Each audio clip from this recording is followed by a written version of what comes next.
Hey everyone, Mark the Movie Man here, and decided to lighten things up just a little bit with today's movie. It is an independent film from James Balsamo, who wrote and directed, I love this title, From Dusk Till Bong. Sorry, I just love it. I love it. We get the story of Tony, who's a former vampire who's starting to lose his vampire powers.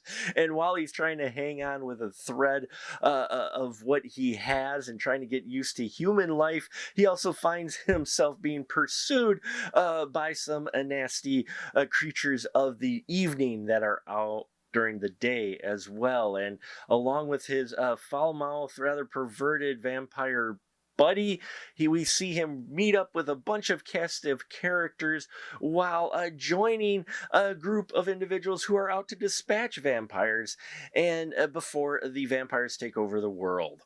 Uh, James Balsamo films definitely are an embrace of the independent film spirit, made on a low budget where you have a lot of interesting cameos that show up in it, and yeah, you get all those exploitation elements you might expect, and they're having fun doing it.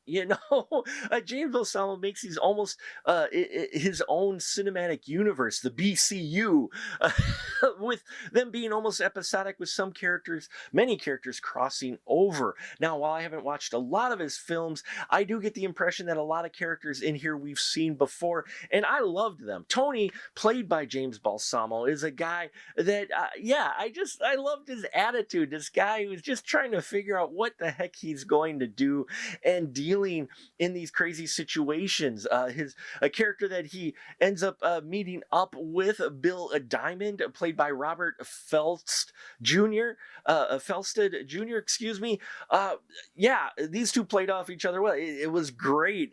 There was some comedic timing between them, and it kind of turned into a bit of a buddy cop type film, though they aren't cops, but still, you know what I mean. Screamin' Jay Pigeons is played by Charles Wright, and I want a full movie with this guy. Loved every minute this character was on screen. He is so cool.